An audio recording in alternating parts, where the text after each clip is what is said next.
Sumisikip na ang mundong ginagalawan ng mga ngagba, mga kababayan. O di ba kanina, mayroong pinasabog si Zaldico, mga kababayan, at napangalanan na si Bongbong Marcos the Jr., mga kababayan, at si Tambalos Los, na sentro di umano sa kurakutan na nangyayari sa bansang ito, mga kababayan.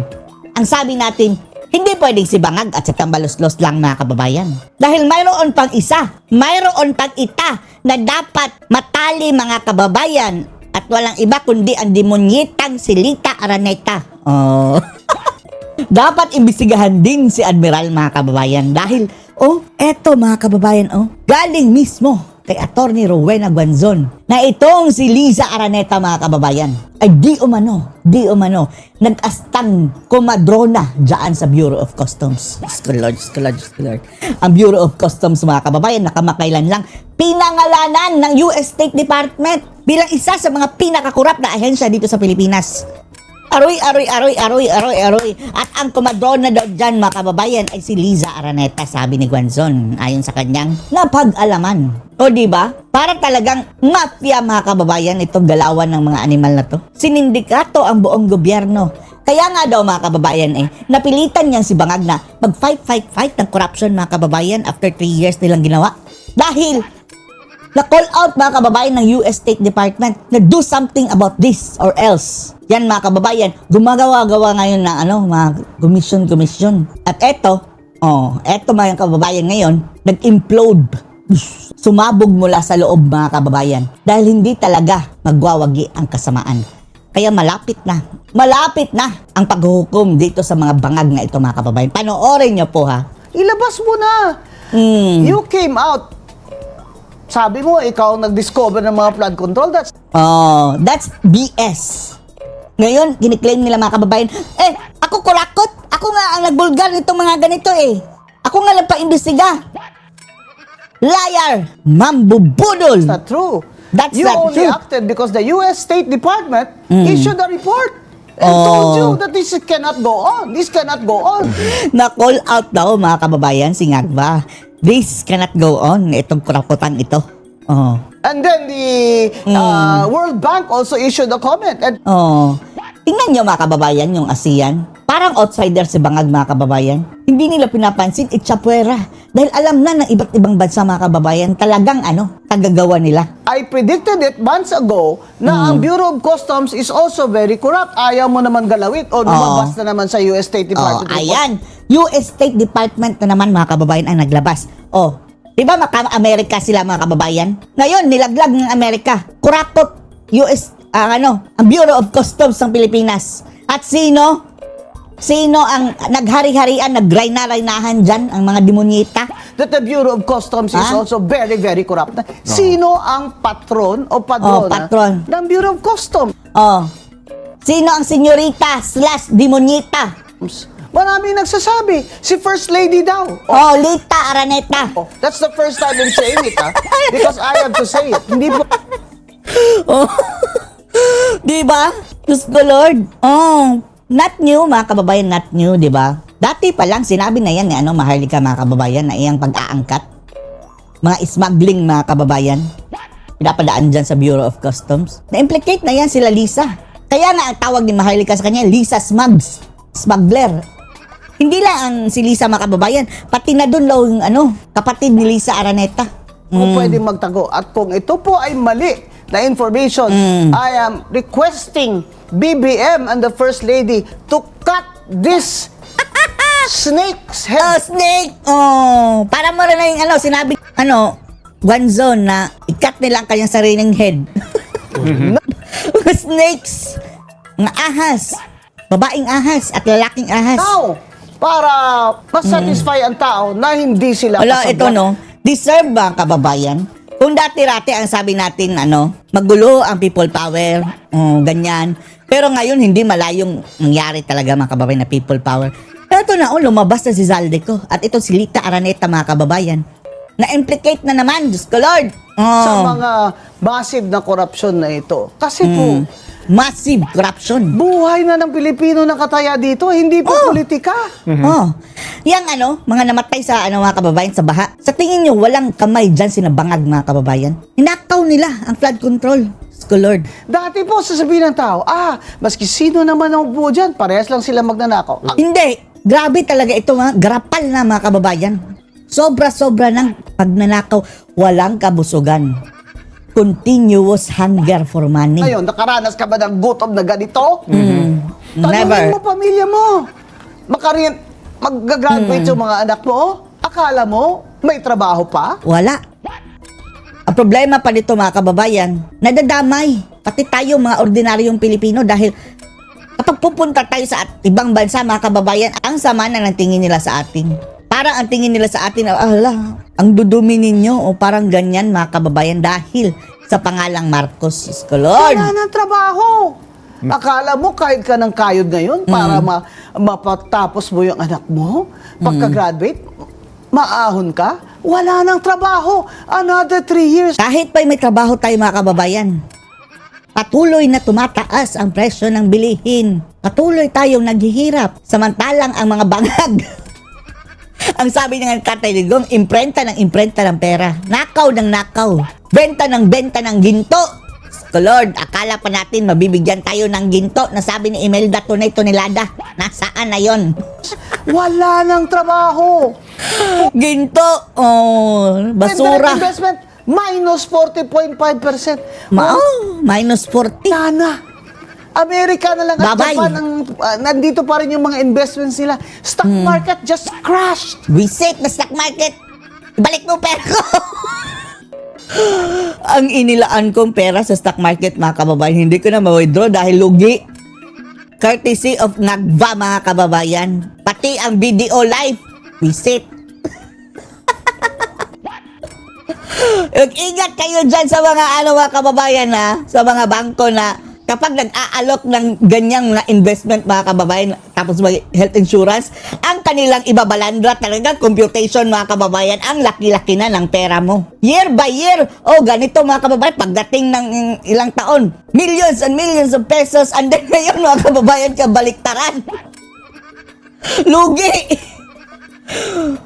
Nako, na sales stock tayo.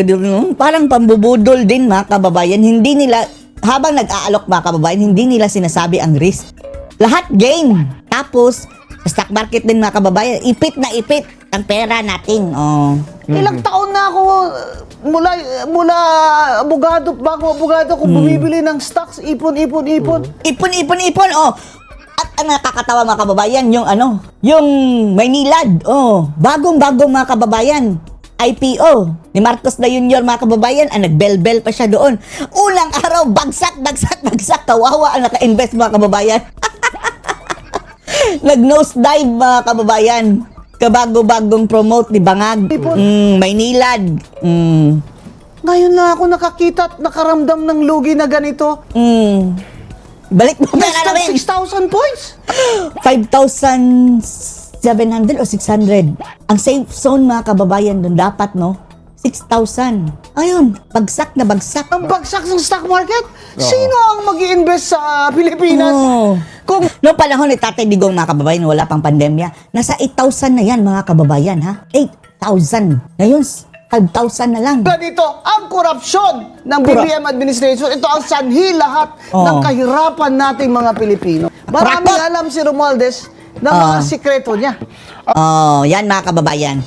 Eto gusto natin talaga makuryente lahat mga kababayan, di ba? Nagsalita na si Zaldico. Ilabas ni Zaldico mga kababayan ang mga ebidensya, and then matibay ang ebidensya niya kay Romualdez mga kababayan. Dahil si Romualdez, best friend ni Zaldico, di ba? Sino mga best friend mo? O Romualdez daw mga kababayan.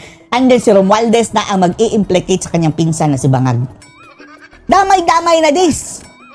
At eto na malinaw na mga kababayan mayroon ng mga testigo, naghahanap sila ng testigo. Eto na, Zaldico. Saan na ba ang tagapagtanggol ng ating konstitusyon? Ninanakawan na tayo. Nasaan na kayo? Sa tingin ninyo, bakit po naging masyado ng garapal ang katiwalaan Garapal. ng korupsyon sa gobyerno ngayon? Parang napaka-normal na lamang po sa kanila ang ganitong gawain. At Marcos Tatak Marcos mga kababayan, what do you expect? Doon pa pong kampanya, sinabi ko na eh. Oo. Na pag naupo yan si Bongbong Marcos, Magnanakaw. Tama din si Pacquiao, no? Ang sabi ni Pacquiao, no, dati mga kababayan, no, kung noon bilyon ang ninakaw, kapag naupo yan, trilyon na ang nanakawin yan. Nakapunto si Pacquiao dati mga kababayan nung panahon ng eleksyon. Ang problema lang dito kay Paksiw mga kababayan, nung nanalo si Bangag, bumangag din. Sama-sama din bumangag muli. Diyos ko Lord. Nasaan na ang tapang mo noon, Pacquiao? Mismo na naman ang Crony. paiiralin niya eh. Kita nyo, wala pa nga ilang buwan, may smuggling na. Yung sibuyas, naging 800, 1,000 per kilo. Saan Talaga? makakita ng gobyerno na wala Buyas, pa ng yung mga 3 buwan sili. Ganon na nangyari, may mga smuggling na. And who was the Secretary of Agriculture? Siya, tingnan nyo mga kababayan, no? Siya ang Secretary of Agriculture. Grabing agricultural smuggling. Bakit? Bakit? 1+1 lang yan mga kababayan. Bongbong Marcos, why in the world? Why in the there's world? nobody, no president in the world na gusto maging Secretary of Na Agriculture. sarili niya parang ungas. Gusto ko maging alalay sa sarili ko. Ano ka ba? May split personality ka? Dalawang personahe mo? Alalay ako ng sarili ko, ungas. Sure siya lang. Bakit? Because all of these commodities that you can Tapos habang siya ang mga kababayan, agriculture secretary na mayagpag ang agricultural smuggling, Diyos ko Lord. import and you can smuggle are all under the jurisdiction of the Department of Agriculture. Bakit ngayon? Kaya ngayon pala. Grabe na. Grabe na parang wala nang hiya-hiya talaga. Wala nang hiya. DPWH, ano na? Kasi Tapos ang ginawa nila ngayon mga kababayan, sige tayong lahat na, babangag na tayong lahat. Hindi lang sila mga kababayan. Gusto niya, tayong lahat. Para walang makakapagreklamo. Bahala ng taong bayan. Manigas sila dyan. Ganyan ang mga kababayan. Mind ng mga ngagba. ang namumuno ng pagnanakaw mismo yung matataas ang Matataas ang at pwesto. mga kamag-anak ni BBM. Kaya Ngangag. hindi na makokontrol at hindi niya pwedeng makontrol dahil siya ay mistulang puppet na lamang. Bakit si Romualdez hindi niya mapaimbestigahan? Ngayon mga kababayan, ang sabi na walang ebidensya eh. Ngayon mga kababayan, lumabas si Zaldico. Eto matibay na ebidensya na. Wala na silang lusot mga kababayan. Dahil pinsan niya? Hindi. Dahil puppet siya ni Romualdez. Maraming alam si Romualdez ng mga sikreto niya. Siguro nga pati yung pagkangag-ngag siguro mga kababayan. Sige. Eto mga kababayan, kung dati-rati inaapi ang mga kagaya natin mga kababayan na maantay-bangag. Ngayon, parang nagpa-popcorn tayo mga kababayan. Kulang na lang kumuha tayo ng popcorn habang nanonood na sila ang nagpapatayan mga kababayan diyang mga Kaya, kabangagan. ikaw ba, BBM, ay may partida Babangag. din? Kaya hindi talaga pwede Meron, sabi ni Zaldico, meron. kasuhan si Romualdez. Sasabihin mo, walang ebidensya. Walang ebidensya kasi hindi mo naman siya pinapa-investigate eh. Hindi pa investigate mo siya sa ICI. Ngayon, mayroon ng mga kababayan mayroon ng credible na witness.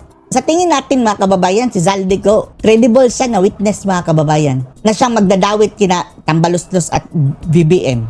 Para malaman natin kung may ebidensya o wala. Di ba? Bakit ganito nakasagsagan? Dahil ito nga, ang sinasabi ko, ang mga tao ni Bongbong Marcos Bongbong ay Marcos. hindi niya kaya. Did you listen to Lalong-lalo na ang kanyang asawa, mga kababayan. Ewan nga lang natin, bakit hinahayaan ni ngag-ngag mga kababayan na mag-ipal-ipal itong si Lisa Araneta? Ayaw man nilang aminin, pero kahit baliw lang ang hindi nakakaalam niyan mga kababayan. Makikita at maririnig natin mga kababayan sa mga interview, di ba? Ang bukang bibig ng mga taong ito. Lita Araneta, First Lady, First Lady, sina mga kababayan. Di ba, senatory dati, bukang bibig, First Lady, Lita Araneta. Professor Winnie Monson? And she said na hindi na kaya ni BBM magreforma ng kanyang administration because of the people around him. He cannot control them. Nabanggit niyo po yung flood control. Puntahan natin yung usapin ng flood control projects. Kasi mayroon namang investigasyon eh. Investigasyon, ewan lang natin dyan. Wala nang mga kababayan, wala nang mangyayari. The only way na isalba natin ang ating bansa mga kababayan is pa-resignin na si Ngagba. BBM resign. BBM resign, wala na talagang pag-asa mga kababayan. Magtatakipan at magtatakipan na lang yan. Walang credible na investigasyon mga kababayan na mangyayari ha. Hanggat andyan yan sinangagba. Nagtatag nga ng ICI, ang problema nung una hindi transparent, hindi naka-live stream. Hiningi ng mga kababayan natin ni i-live stream, Huwag na kayong umasa dyan sa ICI. nagpasi sila, i-live stream. Binibigay naman, attorney, kung ano ang gusto ng publiko eh. Ang gusto ng publiko, imbestigahan yung si Romualdez. Hanggang ngayon, ayaw niya imbestigahan dahil sinasabi ni Bongbong. Pwede ba yun? Presidente na siyang gumawa ng ICI. Siya mismo nagsasabi, there is no evidence against Romualdez. O eto, mayroon ng ebidensya. Kahapon pa kasi ito interview ng itong mga kababayan. Ngayon, grabe, mayroon ng witness talaga. At si Zaldico mga kababayan, mayroon yan mga dokumentos. Malamang mayroon pa yung mga recording. Baka, di ba? Mayroon pa yung mga CCTV. Alam mo, hindi ko talaga matuldok kung hanggang kalalim. Kalalim. Itong si Martin Romualdez at si Bongbong Marcos. Yung conspiracy nila O mafia style na mga kababayan. Sinindikato ang ay gobyerno. napakalalim, hindi lamang sa dugo nila. Ano ba, BBM? Bakit ba ayaw mo talagang paimbestiga yung pinsan mo? May partida ka ba? Alam na this iimbestigahan nila. Malalaman. May partida ka ba, BBM? Malalaman ng Sino? taong bayan. Attorney, dito po sa sasagawang rally ng Rally for Transparency and for Better Democracy ng Iglesia ni Cristo. Sa tingin po ninyo, ito ba'y makatulong? Ay, nako, Ay, tuloy-tuloy na yung rally, mga kababayan. Eto na, Malinaw pa sa sikat ng araw. Malinaw pa sa sikat ng araw. Talagang makakatulong po. Kasi yung sinasabi ko nga, wag na po tayong titingin lang tayo at sasabihin lang natin na pare-pareho lang yan sila lahat. Hindi po, matindi po itong dinadanas natin. Grabe na, this is the worst, mga kababayan. Worst of the worst. Abangagan. Kahirapan ngayon ninyo. Kasi sabihin nyo na naman na okay lang ako magsalita kasi I don't go hungry. I feel this way for you because I see it, di ba? Eh kami nga itong hindi nagugutom, araw-araw may kinakain kami, nararamdaman namin yung gastos sa How much more yung mga kababayan? Talagang nagugutom. grocery, ang mahal ng mga bilihin, ang mahal ng gasolina, akyat na naman, kayo pa kaya? Kaya ginihikayat ko tayo na mag-live stream man lang kayo na protesta. Kung Na lang mga kababayan, mag-ingay sa social media, manawagan ng BBM resign. Kahit pa mahirap mga kababayan. Ayaw niyo makaalis. mahirap hindi ka panipaniwala na magre-resign ang bangag. Pero ulit-ulitin natin para maparamdam natin mga kababayan ang ating disgusto. Pahiya natin wala mga kayong kababayan. pamasahe. Saan kayo malapit? Pumunta kayo doon sa Luneta. Malapit, punta kayo doon, 16, 17, 18. Sa EDSA kung malapit kayo doon, o kung kaliwa kayo, sige, doon kayo sa kaliwa, sa Minjola kayo. Benjola para mahuli. Si Babalo Reyes mga kababayan andun sa Minjola. Nabato ang mukha. Bahala na kayo kung kakamping kayo, kahit anong kulay. Ay, hindi kami kakapik. Buisit yung kakampik. Nakakatawa mga kababayan, no? O ngayon, parang mas pipiliin pa nila mga kababayan mananatili si Bangag mga kababayan kaysa sa mag-resign daw si Bangag at papalit si VP Sara. Yan ang sinasabi ngayon ni Napalsis. Mas pipiliin na nila ang mga kurakot, ang mga talagang mga jablo mga kababayan, mga ugaling dilaw. Di baling makurakot basta hindi lang Duterte Kung ang wala kayong kulay, tumayo na kayo para sa bayan nyo. Dahil wala ng panahon. Wala ng panahon.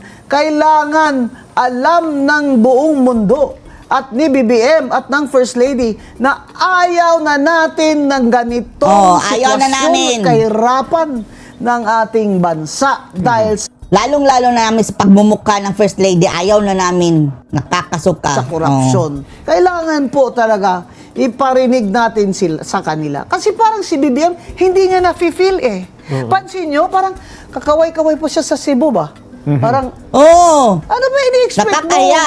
At, Mamahalin ka ng tao, yayakapin ka. Ay, Nakakahiya. Simangot lahat ng mga tao, mga kababayan, kay Bangag sa Cebu. we love you. Wala. Mga kababayan, naka-crossed Ano nangyari arms. sa'yo sa Cebu? Parang ang tingin ng tao sa'yo, nakakadiri ka. Parang kriminal ang tingin mga kababayan. Salungat ang mga kilay. Punta-punta ka pa dito. Bahaan na kami, nangamatay na kami dito. And then mga kababayan, grabe, ang barat mga kababayan. Diyos ko Lord. trilyon ang kanilang hawak nila ang pera ng bayan, tapos sabi na nagnakaw pa nga sila. Tapos yung mga nabahaan, mga kababayan, iilan lang naman yun, di ba? Iilan lang. Nabahaan, nasiraan ng mga bahay, mga kababayan. 5,000 pesos lang, Diyos ko Lord. 5,000 lang ang ibinigay na mga kababayan. Subsidy. Mas malaki pa yung nang bumatak, mga kababayan, sa bumatak sa Imbornal. Sa Imbornal ba yun? Sa kanal. 80,000. Bangag pa siguro yun. Kagaya ng mga bangag. Ang laki, 80,000. Samantalang yung nasira ang buong bahay, ha? Iilan lang. What is? Kaya nga nilang magbigay ng 10,000 dati, mga kababayan, sa ayuda. Wala nga yung di ba? Election. Mga hindi mahihirap, mga kababayan, parang pambili lang nila ng boto. Etong bibilang lang, mga kababayan, na totally damaged. 5,000. Mo lang kami dito ng Bangag. 5,000 pang tayo ng bahay namin. Bangag. Kami mga Bisaya ba? Opo. We are sick and tired of being treated like we are poor. We are second class, third class citizens of this country.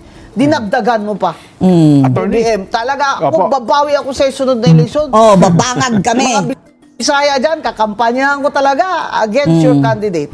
Attorney, kahit na kayo ay hindi kaanib Wala Iglesia. nang next time. Lahat ng bagoong Pilipinas, mga kababayan. Sa tingin nga natin, hindi yan nanalo yung bagoong Pilipinas. Parang na-magic dyan, mga kababayan, ng Comelec.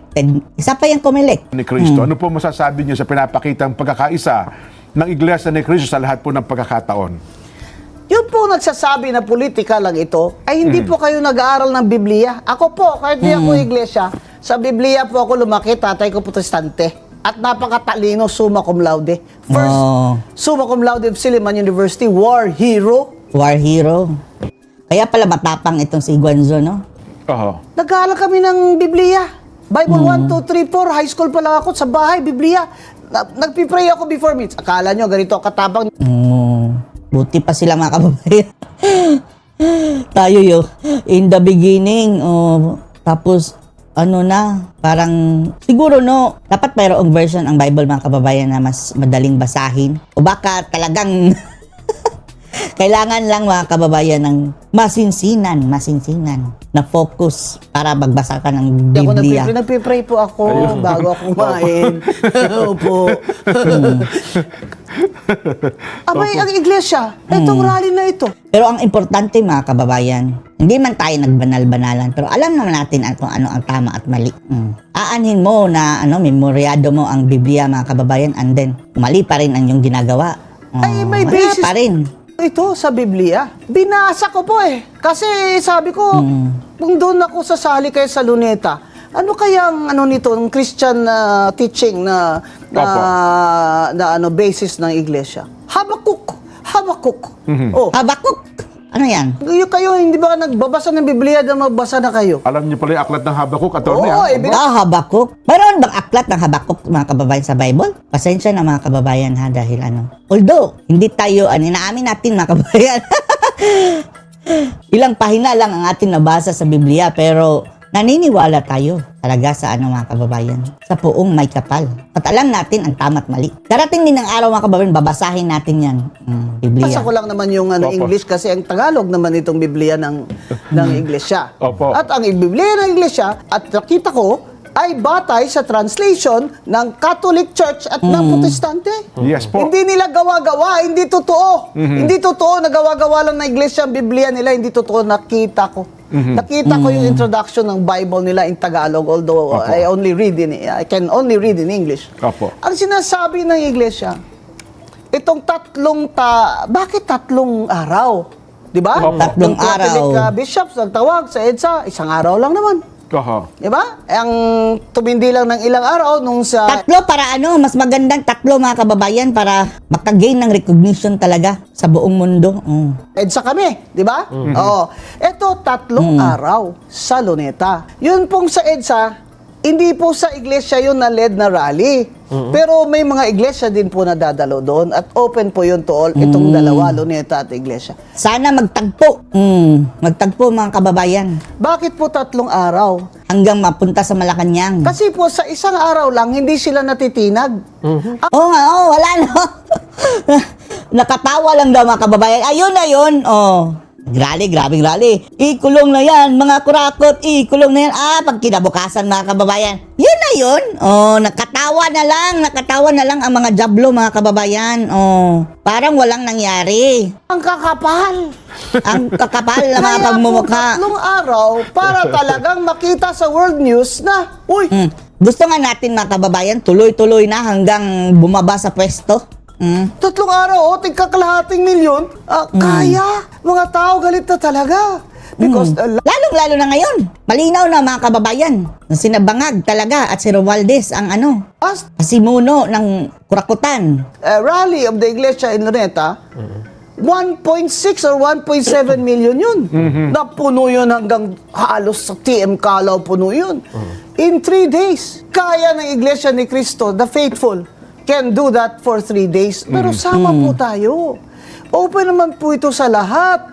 Kasi lang po, ang location ay Luneta, kaya kung saan po kayo malapit, doon kayo. Malapit kayo sa EDSA, doon kayo. Huwag nyo na isali ang mga bata, ha? Yung mga bata, mga kababayan, dahil delikado din. Kaliwa naman kayo at hindi kayo Adults na naniniwala sa adults. Diyos. Sige, doon kayo sa Mindiola. Hindi na yun.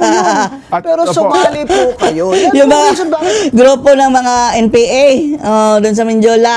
3 araw para talaga pong matinag sila ang gobyerno ni BBM at makita po talaga Gobyerno sa world ni news Bangag. na ang mga Pilipino ay nagpo-protest po na si BBM ay hindi na.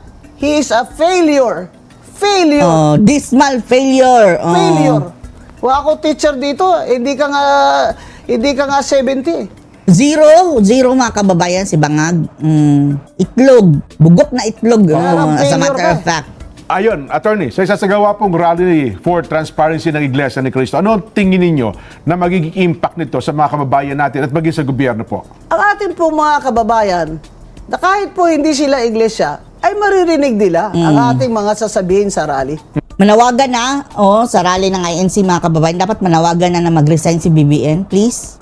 Wala na to. Wala na talaga pag-asa mga kababayan. Wala nang lunas etong si BBM. Ang mga mensahe doon. Kasi sila din po, mga Katoliko sila, may sarili din silang rally. Alam naman nila na katotohanan nito ang basihan ng ating mga protesta. Kahit ano man ang relihiyon nyo, hindi po ba? 2 EDSA na, ang nag-lead ay Katoliko. Ito, last month ba yung rally na pinuntahan ko sa EDSA na Catholic bishops din ang nagtawag noon.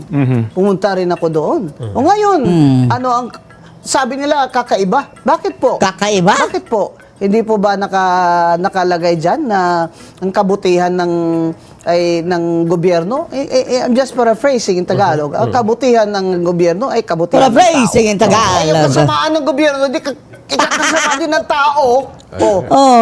Ay, ilonggohon ko pa di? Ilang gohin mo? Attorney, ang inyo pong mensahe sa ating mga kababayan at salamat po sa pagbisita nyo sa aming palatuntunan. Sige Mga po. kababayan, Mga kababayan! sa pagmamahal po natin sa bayan natin, kailangan po ipakita natin ngayon. Kahit na po nasa bahay lang kayo, mag-live stream kayo. Oo. Mag-post kayo sa Facebook nyo ng inyong mga Mag-post. hinanakit at iniisip. Ano na po ang patutunguhan ng bayan natin? Hashtag Bangag. Ganyan mga kababayan. Resign. Layas. Ano na po ang future Hudas. nating mga Sana. Ganyan. Noon po ng ibang bansa ako, dahil nagbakasyon ako at nag-check ako ng mga mga OFW na kanilang mga feelings and thinking. Tinanong po ako, attorney, may pag-asa pa ba? Wala na. Kasi po, mga anak ko doon nag-aaral Habang pa. andito si BBM mga kababayan, Alam mo wala ba, na. pinakamasakit sa akin na magsabi na kung pwede naman po ninyong lahat kapamilya nyo, ilabas nyo na lang sa bansa kung may makita kayong trabaho, gawin nyo na. Wala na pag-asa mga kababayan hanggat andyan yan si Bangag. And then, nagbabalak pa mga kababayan, nakita nyo na gusto silang mag-charter change mga kababayan. Nagbabalak pang manatili habang buhay. Mga kababayan, perpetuation in power. Ang mga Bangag. Akala mo kung sino mga magagaling. Magagaling magnakaw. Kabangagan. Napakasakit sa akin na lumabas sa bibig ko yun. Na halos sabihin ko sa kanila na huwag na silang bumalik dito dahil wala naman silang babalikan na trabaho. Mga kababayan, ang OFW na lang na income ang siyang tumataguyod sa ating ekonomiya. Tourism, bagsak. Foreign investments, Bagsak. deficit. Budget deficit. Tourism, gross Lalo. domestic product, OFW earnings. Yan ang tatlong tumataguyod sa ating ekonomiya. Ito na lang, no? OFW income Tapos, na lang po. sasabihin pa nila mga kababayan na basta ginipit yung mga OFW mga kababayan na parang paparusahan daw. Kapag makikialam mga kababayan sa panawagang Marcos Design, destabilization daw ang kanilang tawag mga kababayan. Diyos ko Lord. Ang natitira. Kaya, Yan na nga lang ang bangag, lifeline ng Pilipinas. O kaya hindi tayo totally mga kababayan na bumabagsak dahil mga kababayan, yung mga padala ng OFW, pera na pumapasok dito sa ating bansa mga kababayan. Remittance. Kung wala yan, matagal na tayong nakadapa. respetuhin po natin sila at alagaan po natin sila. Pasalamatan po natin sila sa kanilang economic na support sa ating bansa. At higit sa lahat, pakita nyo ang pagmamahal nyo sa bayan ninyo sa protestang ito laban sa administration ni BBM. Attorney, mananawagan ka ba na mag-resign na si BBM? Opo, BBM Syempre. resign. BBM resign. BBM resign. You are unfit to be president. Dati-rati mga kababayan, ang kanilang mga panganawagan is, House Duterte. May nakulong ba? Wala. Ngayon mga kababayan, sabihin mong House Marcos, diba, inciting to sedition ka. Lord. We will not survive another 3 years with you, under you. Paano Guanzon? Nag-file na sila ng bill na amyendahan ang saligang batas. Mga kampon ni Bangag na mga kababayan, kakampon niya, ng mga buhaya na nakinabang din sa flood control. BBM, please, if you love your people, Hindi, parang mga kababayan, ganti nito, ng mga bangag mga kababayan, na napasipa ang kanyang angkan ng mga kurakot mga kababayan dati. Parang ganti nila ito sa sambayan ng Pilipino, sa ginawa daw sa kanilang tatay mga Please, kababayan at kanilang pamilya dati. 50% ng Pilipino ay gutom, ayon sa Pulse Asia survey. Tama. Yung That's latest. almost 60 million. Ngayon, kababayan? Ang sabi ni Kurt Castro, dapat mag-survey kayo na yung panahon daw mga kababayan na tapos ng kumain. Baka daw nag-survey sila mga kababayan ng ng hindi pa nananghalian. Diyos ko Lord. Natural, gutom daw. I-try daw survey mga kababayan after lunch. Ewan lang daw natin kung gutom pa rin. Dahil kung sasabihin pa rin daw mga kababayan ng sinurvey, nakakakain lang gutom, sila na daw ang may problema mga kababayan sa bituka. Parang may bulate. Yan ang thinking ni Claire Castro mga kababayan. Nagugutom. Pag gutom ang tao, pigado, pobre ang tao, mas madali silang bilhin bawat eleksyon. Yan na di ba? Yan daw ang taktika mga kababayan para para makontrol nila. Panatilihing mahirap ang sangkatauhan para mabibili namin kapag eleksyon. Madali lang silang utuhin. Yan mga kababayan. Konti lang bigay ay halos sa halikan na yung mga kamay ng mga politiko. Pero tingnan yung ginawa ng mga tao sa Cebu kay BBM. Si BBM, nagbigay pa ng mga ayuda mga kababayan. Pinandidirihan pa. Tingnan yung tingin sa kanya ng mga tao. Puwira gaba lang. Tingin ng tao sa kanya, bangag. Bangag talaga ang tingin mga kababayan ng tao sa kanya. Wala talagang nag-extend ng kamay sa kanya. Wala man lang Wala. nagsigaw-sigaw na Nandiri mga kababayan. President, salamat, dagang salamat. Pero Ang sigaw, may sumigaw mga kababayan, pero Duterte ang sigaw. Duterte! Ganyan mga kababayan talaga. buyag. Ang Pahiya. mga tao, yung galit kay BBM, nakikita talaga sa mukha nila. Nakikita din yan. Sana mapukaw na. Ngayon, lalong-lalo na ngayon mga kababayan, bistadong-bistado na sila na sila ang nasa likod ng pagnanakaw. Mga pobre ba? Na wag na kayong Binuking na ni Zaldi ko. sa 2028. Kung magbigay sila ng pera, tanggapin nyo na lang. Hindi naman nila alam kung anong nilagay mo dyan sa baluta mo. Itong Oo mga nga. congressman na ito baka pasimuno ito eh. Kayo lahat, sana kalat yung 10% lang yata matitino sa inyo, baka 5% lang eh. Sana yung 95% sa inyo, sana matalo kayo lahat sa 2020. Yung mga bangag mga kababayan. Tingnan yung nangyari sa atin. Mandaraya sila dahil Guanzon, andyan si George Garcia, ang tililing. Malala pa tayo sa Vietnam. Ay, malayo na tayo sa Vietnam, mga kababayan. Ano na tayo? Napag-iwanan na tayo ng Vietnam. Dati-rati, wala yung Vietnam sa atin, mga kababayan. Ngayon, grabe, ang high-tech na, mga kababayan. Tingnan nyo ang kanilang paggawaan ng sasakyan. Grabe, robotics. Ha? Na dati ay, sikat-sikat tayo Sikat-sikat. Malala na tayo sa Thailand. Abay, dati gagawa na sana tayo ng aeroplano. Dati nga, mas maunlad pa tayo sa South Korea, mga kababayan. Ano di ba? Yung rice sa IRRI, sa UP de Los Baños, nauna pa tayo dyan Di ba? Ngayon, Dito pa nag-aral, mga kababayan, ang mga Vietnamese para paano magtanim ng rice. Ngayon, mga kababayan, nag-i-import na tayo sa kanila ng rice. nag-i-import na tayo sa Thailand. Sub-tourism, kulelat. Last time. Kulelat mga kababayan dahil pagdating dito mga kababayan, nasasaksak mga kababayan, mga turista. Nananakawan, naaabuso ng mga judik. Sa education, sa literacy, last tayo, nakakaawa na mga bata gagraduate hindi marunong man lang mag-intindi kung ano ba yung binasa at Hindi minimorya niya. nakakaintindi. At Palibasa mga kababayan, ang presidente hindi nga nakatapos sa second year college lang. Samantalang pinag-aral sa iba't ibang, dako ng mundo. Hindi nakapagtapos. Nabigyan ng special diploma. Ang sabi niya, pareho lang din yan. Parehong diploma lang din yan. Yabang na magaling siya na presidente. 22 lang ka-classrooms ang nagawa niya. 22. Sa isang taon, ano ka ba? Ay, nako. Gising ka sana. Hindi ka sana laging tulog dyan, Mr. President. Nalaman mo na yan sa first month. Di ba sa inventory mo? Bangag ng kung performance mag-isip. at targets. Ano nangyari sa Philippine Development Plan ng NEDA? Yan ang dapat 22 babayan sa classroom. administrasyon Diyos ko. Mas marami pang mga kababayan na ni nakaw. Marcos na wala tayong sasabing walang bayad ng politika. O sige, NEDA, ilabas mo sa amin ang iyong Nilabas. analysis at comparison. Ito ang Philippine Development Plan. Ito poverty alleviation, hunger, ganyan-ganyan ng mga dapat isolve. At ito yung nagawa ni BBM. Ito loob ang nagawa ng, ni BBM. isang taon lamang. 3 taon lamang. So, ang po namin, hindi po ito politika ang banat ko sa kanya ba?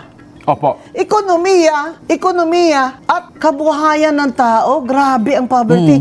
Grabe. Yung foreign direct investments, Wala na negative 40 daw. sa 40.5% this year. Anong ibig sabihin yan? Si Minus 2.5 billion o 500 million na lang ang foreign direct investment na nako, pumasok. Lord. Itong taon na ito. Opo, 2026, Anong 2025. pinagmamalaki ni BBM sa atin? Na pag umaalis siya, Niwi. nakakakuha siya ng mga milyon. Pledges. Sabi trillion na daw mga kababayan. Pero pledges, pangakong napako hanggang ngayon walang nagkatotoo. Milyon na investment. Sana ang mga bagong factory para meron tayong Wala. bagong trabaho. Sana po ang mga Factory mga kababayan ng pulburon. Kulord. Wala. Sino naman mag-i-invest sa Pilipinas kung ganito kakurap ang Jungag mga kababayan, jungag. gobyerno? Nakakalungkot po yan. Pero Nakakalungkot. balikan po yung punto ng EPAL. Ito ba talaga nakakatulong para suportahan ng mga politiko ang isang tao? Anong Sabi nyo EPAL? dinidikit ng kanilang mukha kung saan-saan. Ba't masyado kasi sa tingin nila, parang masyado malakas ang loob na gawin ito ng mga politiko na umepal. Kasi ang Walang tanong, batas. Ayan, number 1 EPAL mga kababayan yan, sinabangag. Romualdez Rice, Bagoong Pilipinas, kung ano-anong mga kababayan, kaipalan, nilalagay ang mga itsura. Grupo ng mga Bagoong Pilipinas mga kababayan. Yan ang kanilang specialty, umepal. walang batas. Pero suma total, nakakatulong ba ito para iboto sila ng tao, attorney? Oo. Oo. Dahil mga kababayan, yung kababayan din nating mahihirap, akala nila, doon galing mapagbigay. Yun pala mga kababayan, ninakaw. Kasi kung ang mga pobre, na-brainwash na nila na ganyan talaga. Opo. Day in, day out. Pag may calamity, bigyan mo ng bigas, ganyan-ganyan, lagyan mo ng Pero, dahil nangangailangan ng tao, ang walang batas yung anti-EPAL. Anti-EPAL law. Walang batas. So, sana, ito lang yung ko. I-reform na lang ng yung mga kababayan, talagang election process. Sa COA, yung panawagan ko. Pero kahit walang eleksyon, mga kababayan, nag-e-epal itong mga politician. Sample, sa COA, may regulation Opo. na bawal na mga pangalan ng mga congressman at mga politiko doon sa mga billboard. andyan pa rin. Andyan pa rin, pero dapat isa batas na lang yan, no? Kuha lang kasi yan, mga guidelines lang, mga kababayan, eh. Dapat may ganun din silang regulation na pag namimigay ka ng mga kung ano-anong goods and services na Salamat, speaker! Salamat, speaker! Oh, ang lahat ng ito ay dahil kay speaker. Oh, palakpakan ng mga buhaya, mga kababayan. mo yung government money or funds from your office, bawal din yung EPAL. Bawal din maglagay ka ng sticker mo dyan. Congressman Prasco, ay, baw, mura magkinsa kang bapuha ba? Si Prasco. O pati sa kape, mga kababayan, na 3-in-1 plus 1. Oh, andun ang itsura ni Prasco. Tay ka ng sticker ni mo, mura mag... Wapo mong kay kadyaway. Ay, bakit kasi bumangag kayo, Prasco? Tus ka. Kuyawan man tani mo, ay.